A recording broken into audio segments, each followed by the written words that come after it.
দিল্লিতে ত্রিপুরাবাসীদের জন্য আরো উন্নত পরিকাঠামো ও সুযোগ সুবিধা গড়ে তুলতে গুরুত্বপূর্ণ পদক্ষেপ নিল রাজ্য সরকার। সোমবার আনুষ্ঠানিকভাবে ত্রিপুরা ভবনের সম্প্রসারণ প্রকল্পের শিলান্যাস করলেন মুখ্যমন্ত্রী ডাক্তার মানিক সাহা। রাজ্যের বাইরে বসবাসকারী ত্রিপুরাবাসীদের সুযোগ সুবিধা এবং প্রশাসনিক সহায়তা আরো সুসংহত করতে দিল্লিতে ত্রিপুরা ভবনের এক্সটেনশন প্রকল্পের শিলান্যাস একটি গুরুত্বপূর্ণ পদক্ষেপ বলে মনে করছেন সংশ্লিষ্ট মহল। এদিন মুখ্যমন্ত্রী ডাক্তার মানিক সাহার উপস্থিতিতে বীর টিকেন্দ্রজিৎ মার্গে এই প্রকল্পের সূচনা রাজ্য সরকারের বহিরাজ্য পরিকাঠামো উন্নয়নের নীতিকে তুলে ধরেছে স্পষ্টভাবে। Because from Tripura, people used to come to Delhi, and there are lack of spaces in Tripura Bhavan. So I was roaming to and fro. I visited here and another this Tripura Bhavan in Koitilluma. So there are some restrictions also, because you cannot make the building too much high because of some security reason, you know. So when I found that room, that space, I talked to the officers over here.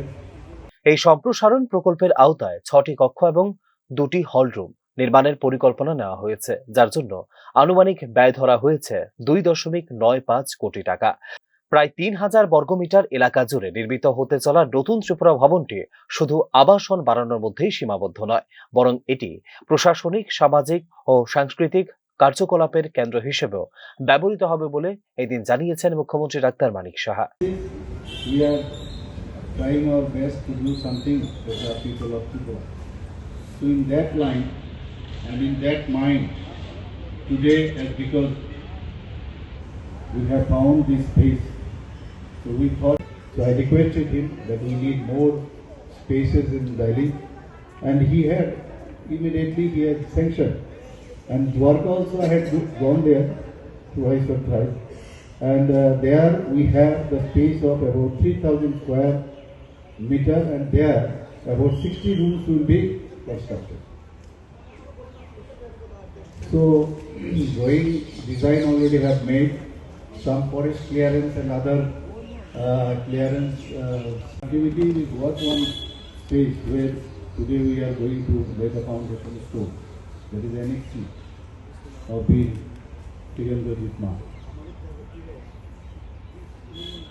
You see, if you think for ourselves also, in my life several times during our student life or for some other purposes, for our children's too, we have visited Delhi several times. But because of lack of accommodations in Tripura Bhavan or some other reasons also, you know, until and unless you belong to দিল্লির মতো metropolitan শহরে রাজ্য ভবনের সম্প্রসারণ ত্রিপুরাবাসীদের জন্য অত্যন্ত তাৎপর্যপূর্ণ। চিকিৎসা, উচ্চশিক্ষা, চাকুরি, আদালত কিংবা বিভিন্ন কেন্দ্রীয় দপ্তরের কাছে প্রতিদিনই বহু মানুষ ত্রিপুরা থেকে আসছেন দিল্লিতে। পর্যাপ্ত আবাসন ও সহায়ক পরিকাঠামোর অভাবে ভোগান্তির মুখে পড়তে হয় তাদের অনেককে। এ প্রেক্ষাপটে ত্রিপুরা ভবনের সম্প্রসারণ সেই চাপ অনেকটাই লাঘব করবে বলে প্রত্যাশা সাধারণ মানুষের। ঐতিহাসিক দিক থেকেও ত্রিপুরা ভবনের গুরুত্ব কম নয়। 1981 সালের 1 সেপ্টেম্বর দিল্লির কৌটিল্য মার্গে হয়েছিল প্রথমবারের মতো। এটি দিল্লিতে ত্রিপুরার একটি প্রশাসনিক ও সাংস্কৃতিক পরিচয় বহন করে চলেছে 4 দশকেরও বেশি সময় ধরে। নতুন সম্প্রসারণ প্রকল্প সেই ঐতিহ্যকে আধুনিক প্রয়োজনের সঙ্গে সামঞ্জস্যপূর্ণ করে তুলবে বলে মত সংশ্লিষ্টদের। মেট্রোপলিটন শহরগুলিতে বসবাসকারী ও যাতায়াতকারী ত্রিপুরাবাসীদের সুযোগ সুবিধার বিষয়টিতে অগ্রাধিকার দিচ্ছে বর্তমান রাজ্য সরকার। রাজনৈতিক পর্যবেক্ষকদের মতে এই ধরনের প্রকল্পের মাধ্যমে রাজ্য সরকার একদিকে যেমন জনগণের বাস্তব সমস্যার সমাধান করতে চাইছে, তেমনি অন্যদিকে কেন্দ্রের সঙ্গে প্রশাসনিক যোগাযোগ ও সমন্বয় আরো মজবুত করার দেওয়া হচ্ছে বার্তা। সামগ্রিকভাবে দিল্লিতে ত্রিপুরা ভবনের এক্সটেনশন প্রকল্প শুধু একটি নির্মাণ কাজ নয়, বরং রাজ্যের বহির্মুখী প্রশাসনিক উপস্থিতি, জনগণের কল্যাণ এবং আধুনিক শহুরের চাহিদার সঙ্গে তাল মিলিয়ে চলার একটি দীর্ঘমেয়াদী পরিকল্পনার প্রতিফলন হলো এই উদ্যোগ। Bureau report, news now.